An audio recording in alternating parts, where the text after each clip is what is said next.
Welcome to Thulasi homemade சமையல். இப்போ நம்ம பார்க்க போகிற ரெசிபி அரைச்சி விட்ட மீன் குழம்பு. இதுக்கு தேவையான கொஞ்சம் வஞ்சர மீன் எடுத்திருக்கேன். அதுக்கு வெங்காயம், சாம்பார் வெங்காயம் ஒரு கால் கிலோ இருக்கும். ஒரு கை பூண்டு, ஒரு துண்டு இஞ்சி எடுத்துருக்கேங்க. தக்காளி ஒரு 3 தக்காளி 3 எடுத்திருக்கேன். ஒரு லெமன் சைஸ் புளி எடுத்து ஊற வச்சுருக்கேங்க. இப்போ எப்படி செய்யலான்னு பார்க்கலாம் வாங்க. இப்போ கொஞ்சம் கடாயை எடுத்துருக்கேன். கொஞ்சோண்டு எண்ணெய் ஊற்றிக்கிறேங்க. இப்போ ஒரு கடாயில் எண்ணெய் ஊற்றிருக்கேங்க. கொஞ்சோண்டு சோம்பு போட்டுக்கிறேன். இப்போ எடுத்து வச்ச சாம்பார் வெங்காயத்தையும் தக்காளி முழுசாகவே போட்டுக்கிறேன்.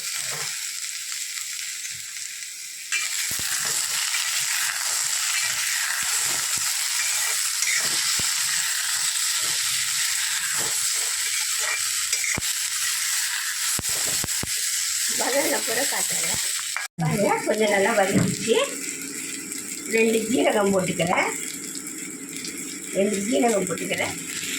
கொஞ்சமாக மிளகு போட்டுக்கிறேன்.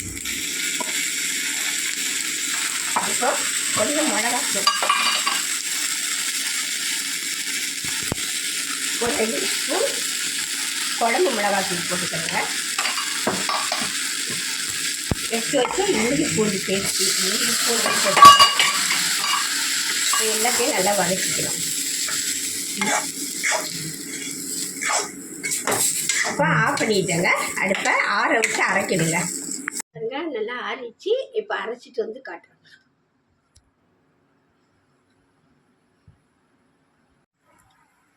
இப்போ ஒரு 2 ஸ்பூன் நல்லெண்ணெய் ஊற்றிக்கிறேங்க.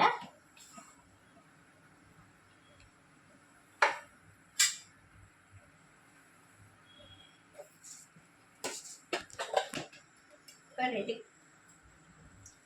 ஜீரகம் போட்டுக்கிறேன். கொஞ்சம் கடுகு போட்டுக்கிறேன். கொஞ்சம் வெந்தயம் போட்டுக்கிறேன்.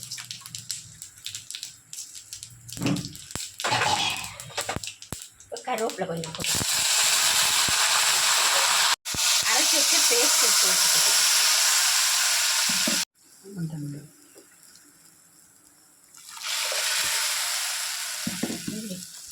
கழுவுன தண்ணி எல்லாத்தையும் ஊற்றிடுறேங்க. இப்போ கொஞ்சம் புளி கரைச்சி வச்சுருக்கேன்ல, அதையும் போட்டுக்கிறேன், ஊற்றிக்கிறேன். அதுக்கு தகுந்த மாதிரி உப்பு போட்டுக்கிறேங்க.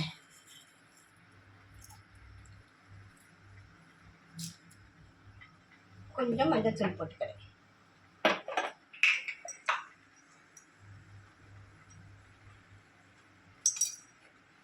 நல்லா கொதிக்கட்டும். உங்களுக்கு எவ்வளோ தேவையோ அந்த அளவு தண்ணி ஊற்றிடுங்க. குழம்பு எவ்வளோ தேவையோ நல்லா கொதித்து வரட்டுங்க. ஒரு 10 நிமிஷம் கொதிக்கட்டும். பாருங்கள், நல்லா வெட்டி கொதித்து வருது பாருங்கள். இப்போ நல்லா கொஞ்சம் வற்றணும். இப்போ உப்பு காரம் எல்லாம் கரெக்டாக இருக்கா பார்த்துக்கலாம்.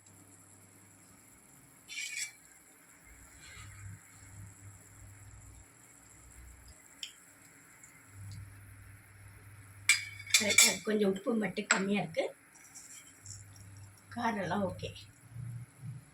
இப்போ அப்படியே கொஞ்சம் நேரம் கொதிக்கட்டும். கொஞ்சம் எண்ணெய் பிரிஞ்சு வரட்டும். இப்போ பாருங்கள், மீன் குழம்பு கொஞ்சம் கொதித்து நல்லா வச்சிச்சு. எண்ணெயெல்லாம் பிரிஞ்சு வருது பாருங்கள். இப்போ மீனை போட்டுருணுங்க. அதுக்கு ஒரு பச்சை மிளகாய் போட்டுக்கிறேன், சும்மா வாசனைக்காக வேண்டி. இப்போ மீன் எடுத்து வச்ச மீனை எடுத்து போட்டுக்கிறேன்.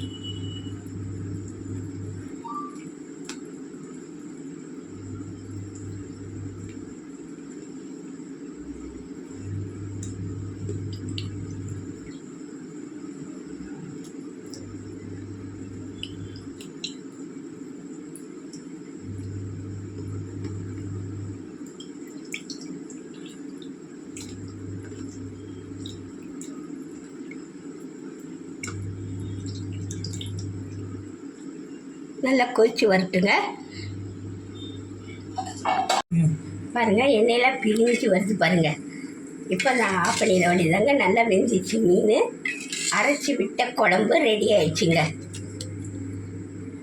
இந்த வீடியோ உங்களுக்கு பிடிச்சிருந்தா சப்ஸ்கிரைப் பண்ணுங்கள், ஷேர் பண்ணுங்கள், லைக் பண்ணுங்கள். அடுத்த ரெசிபியோடு சந்திக்கிறேன். நன்றி, வணக்கம்.